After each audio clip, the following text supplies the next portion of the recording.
There's been mud on my soul, there's been anger inside me, there's still unforgiven deeds that now it's time to free. I've been trapped inside so long, don't remember how to live, how much of life has passed me by as I slept inside my dreams. Oh yes, sip the waters too, let them wash all over you. Here you are at last, free yourself from past and walk into the new. Be guided by what's true, causing no one harm, least of all. Om Namah Shivaya Gurave Sat-Chit-Anand Murtaye Nishprapanchaya Shantaya Niralambaya Tejase. Satyam Shivam Sundaram Sansarasaram Abhayankaram Dukhaharam Karunavataram Jyotirmayam Swayambhu Prakriti-Sudaram Shivasmarami Jagat Swami Nirvikaram. Om Shanti. A priest in the church stands up and asks the congregation, who would love to come to heaven? And everybody raises the hand. Then the priest asks another question, who would love to come to heaven today? So there is no taker, not a single taker. That's why the saying goes that everybody wishes to enter the kingdom of heaven, but nobody wants to die. The price to enter the heaven, nobody wants to pay. It also means that for anything worthwhile to achieve in life, you have to work hard. Without that, it's not possible. If you want to achieve a very powerful stage in life, you have to go through all the ups and downs. People mistreat you, people insult you. Everything seems unfair. But you become stronger and stronger only when you go through all the ups and downs of life. To know the theory part is one thing, but to experience that oneself is something that makes you strong and bold. Spirituality is the path of the brave, not cowards. So there's a beautiful story as we were discussing yesterday about Narada. There's yet another story attached with him. The Lord of Death, Dharmaraj, tells Narada that there is one seat vacant in heaven, and it's a very rare opportunity. Go and find out if anybody wants to come to heaven. So this Narada is extremely happy, and he thinks that many people would be ready to enter heaven. So he goes to a student in a college and he tells that student, have you heard that there is one seat vacant? The students ask, where? In theater? So he's interested in vacant seat in the theater. Then Narada goes to a businessman and he tells him, there is one seat vacant in heaven, would you like to come? So the businessman says, I can come, provided that you can open a shop between hell and heaven so that I can sell my products. Because the traffic is much on that road. So I want a shop in between hell and heaven. Then only I would be ready to come. Otherwise, no. Narada is disillusioned, seeing such responses. Then he goes to officer. The officer is corrupt. So Narada tells him this proposal, that there is one seat vacant in heaven, would you like to come? The officer says, here also my salary is less, and I survive just because of bribes. Will I get bribe in heaven? If yes, then only I'll come, otherwise I'll not. Then Narada goes to a dying woman. She is dying and she is, oh God, take me away. I want salvation. She is in pain, in suffering. Her disease is chronic. So she is given this offer. Would you like to come in heaven? There's one seat vacant. She's so happy to hear that really? One seat is vacant? But I have many other things to do here. Let me finish those things, then I will think of coming. I have to attend my grandson's marriage. Let me see my grandson getting married with my own eyes. Then I would think of coming to heaven. So Narada is frustrated. Ultimately, he thinks that these human beings are not ready to come. Let me go to animals. So there is an ant jumping in the filth. So he asks ant, would you like to come to heaven? The ant says, I am used to live in filth. Is there any filth, any mud in heaven? Narada says, no. Then that ant says, I will not come. Go away. So in this way it is shown that Narada is moving from to different places on earth. But nobody is willing to come. Though everybody is immediately happy after listening to this news. But when they are told, would you like to come? They postpone it. They avoid it. Or they find out some or other excuse or pretext. So Narada goes back and informs Dharmaraja that not a single soul of hell is ready to come here. So, at last, Dharmaraja calls all the residents of the hell and says that now I am going to settle your accounts and decide where you will go. Then everybody starts repenting, but it's too late. So that's the end of the story. What is the moral of the story? Be ready. Okay, what else? What is the moral of the story? These all people are attached and they don't want to get rid of their attachments.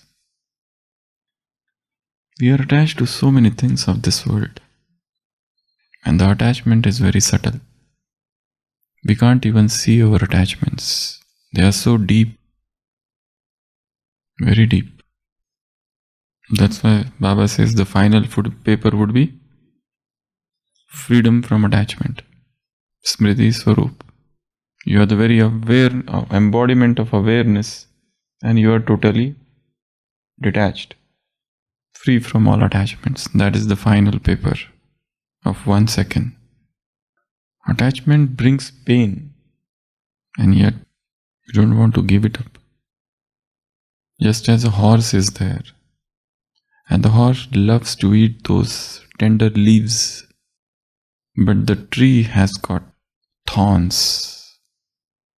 The thorns are pricking them at the mouth of the horse. Yet the taste of the leaves is such that even though there is a pain, the horse doesn't want to give it up. Other way around, there is a dog. He catches hold of a dry bone. Now there is nothing in the bone, but the dog is ready to fight with other dogs for that bone. And the dog starts chewing that dry bone. He enjoys it. The dog thinks that there is a pleasure in the bone, but there is no pleasure in the bone. In fact, because of chewing, there is a oozing of blood. And the dog is tasting his own blood and thinking that the taste is coming from the bone. That's why he is not ready to share the bone with his friends or enemies. So attachment is just like that. We are attached. And this attachment is giving us immeasurable pain. And there is a just small amount of happiness. Maybe 10% happiness, but associated with 90% pain. For that 10% happiness, we are ready to accept this 90% pain. That's attachment. So how to get rid of this attachment? That's so many murlis, so many things are there about this. But the process of detachment should happen naturally. Then only it is permanent. Otherwise, if you try to get away from somebody or something forcibly, it will get suppressed and one day it will arise like a tsunami. Detachment is the process of understanding, not suppression. You have to understand your deeper attachments. Then only you can think of getting rid of them. It should come so naturally, just as a child is there and the child is playing with toys. When the child grows up, automatically the child is no more interested in dolls. So detachment is the process of blossoming into maturity.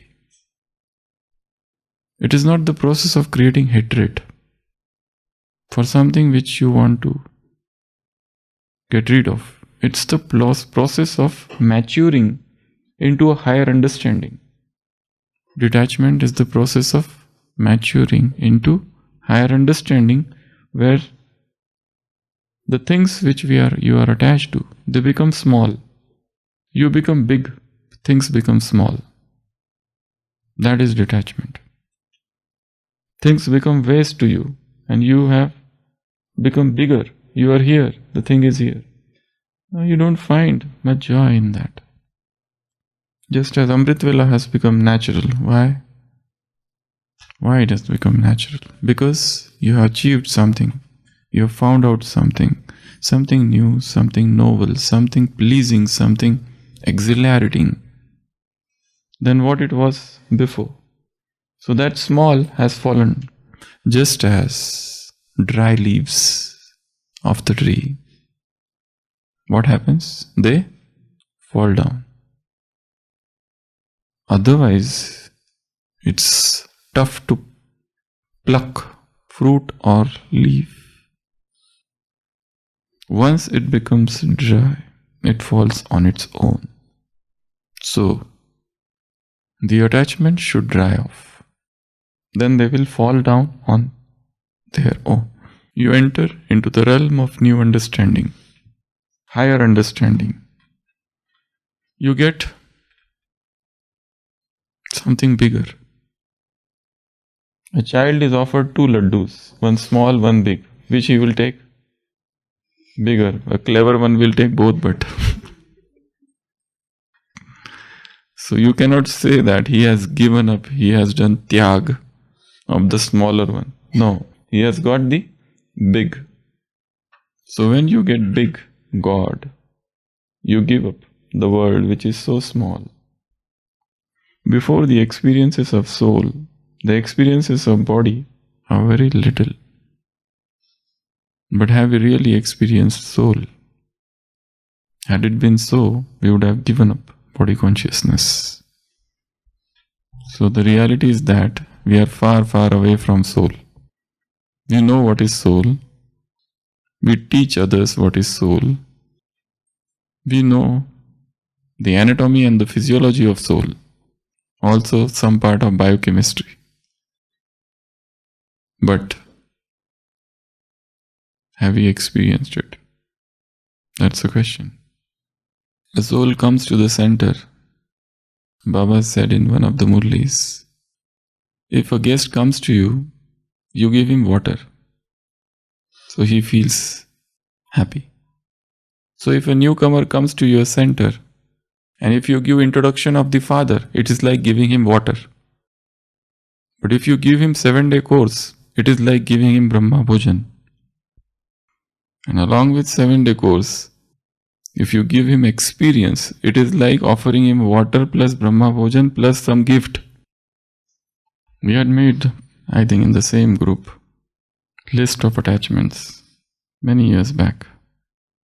Huge number of attachments. We are attached to so many things. Appreciation.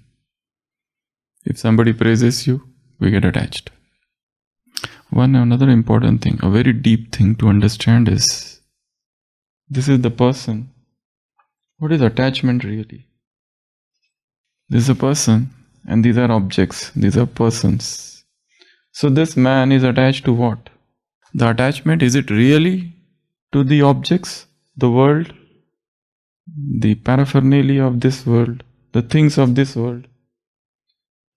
This is not good. Let me drop better one. This is better. So this man is attached to, this is son, this is daughter, husband, wife, parents, home, money, relationships, career, job, so business, desire, so many things. So now, a very deep to understand is, we say, you are attached to this, give up that. That's not good. Okay, so you give up something, but then you get attached to something. Stop eating food from outside. That is not good. Okay. Eat from what is there in the yajna. You start getting attached here then. So one attachment is gone, you get attached to another. There is just the transition.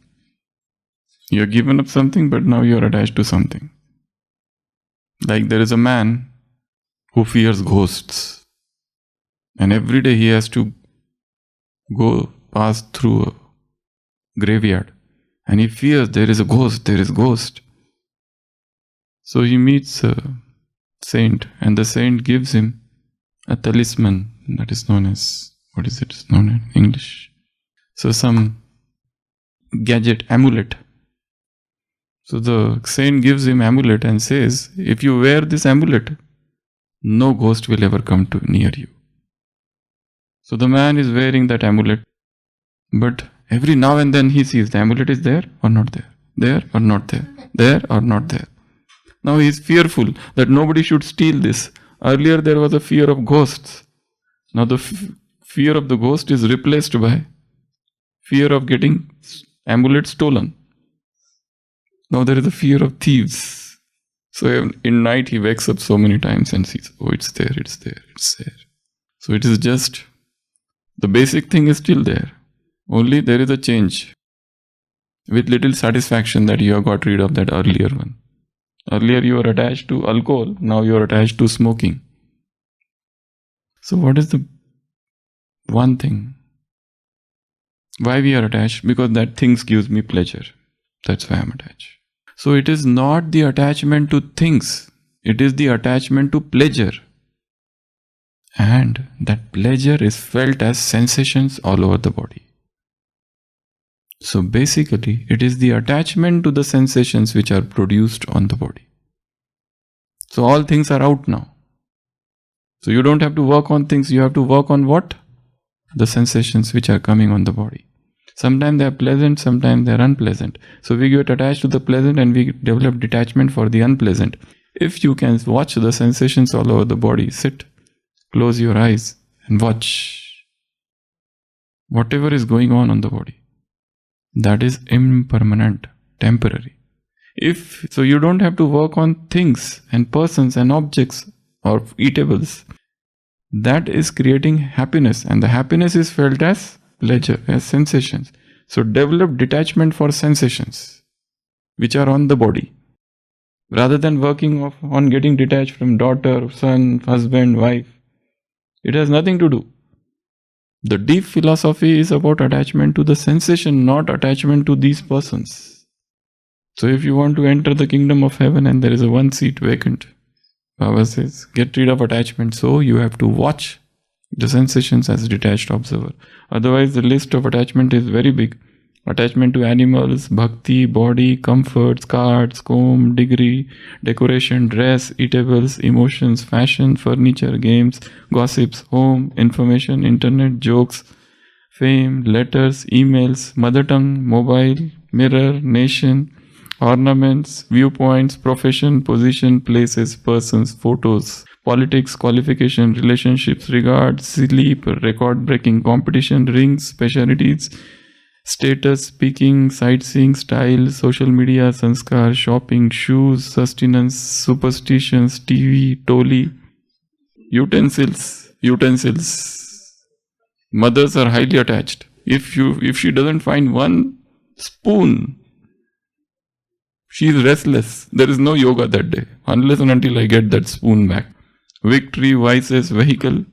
You have vehicle, but you want another better one. Wealth, weather, watch, medical care, literature, entertainment, song, music, research, desire, career, function, news, festival, celebration, debates, discussion, ritual, customs, picnics, happiness, show-off, cinema, serials, gifts, yadgar, memorials, astronomical, astrology, science.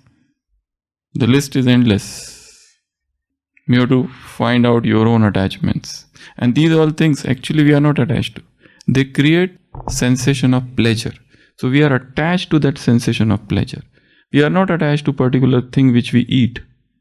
That eatable, that gives taste, and taste is a pleasure. So we are attached to that pleasure. So the basic thread is this: get rid of this pleasure sensation. See it as a detached observer, and automatically you blossom into detachment. So there is one seat vacant, so you can do your booking. Last date has yet not come, or it has already come and gone. Still there are some seats vacant. Om Shanti.